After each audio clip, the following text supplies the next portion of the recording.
Tidak mungkin Indonesia swasembada pangan. Itu baru bisa masuk akal, Mas Islah, kalau jumlah sawah bertambah. Kata teman-teman ekonomi, fakta datanya mengatakan jumlah sawah di Indonesia tidak bertambah, malah makin berkurang.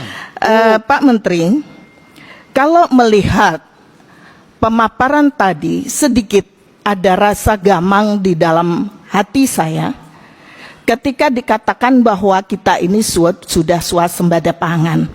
Karena yang kita lihat hari ini adalah lahan kita itu bukan semakin bertambah. Pak, alih fungsi lahan ini ternyata luar biasa masif loh Pak.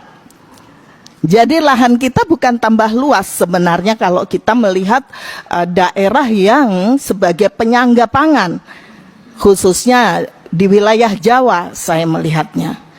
Jadi itu data ini bukan saya. Pertanian tidak boleh mengeluarkan data, itu perintah Bapak Presiden. Itu adalah BPS. Satu aja. Data BPS mengatakan produksi kita 34. Dan itu naik 4 juta, ada datanya nih. 34 dan itu kenaikan tertinggi, Bu.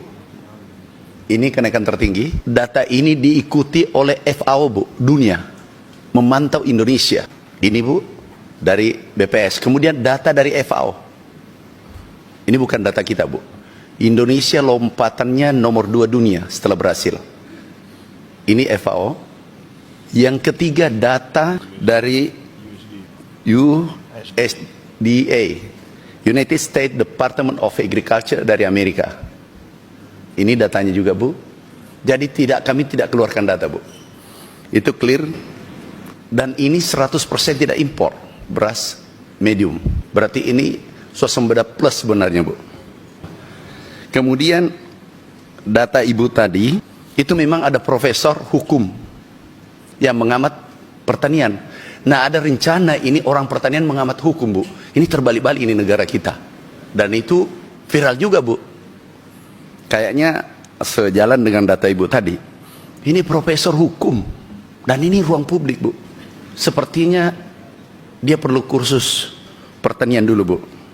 Nah, ini juga, Bu, ada yang tidak paham. Yang repotnya kita, kalau sarjana hukum mengamat pertanian, repot kita, Bu. Karena harus diajari mulai lagi S1, Bu, sampai S4. Ini, Bu, lahan itu beda dengan tanam. Seperti Ibu katakan tadi, lahan itu beda dengan tanaman, Bu.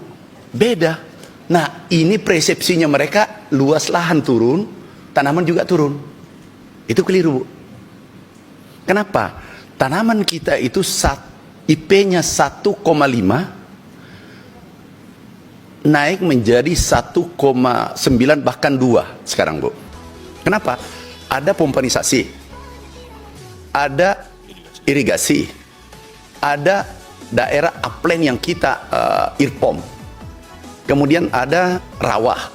Jadi 1 hektar itu, Bu, bisa jadi 3 hektar karena IP tanam 3 kali 1 tahun. Nah, ini yang pengamat ini dia tidak pahami. Aku lihat, kan aku ikuti.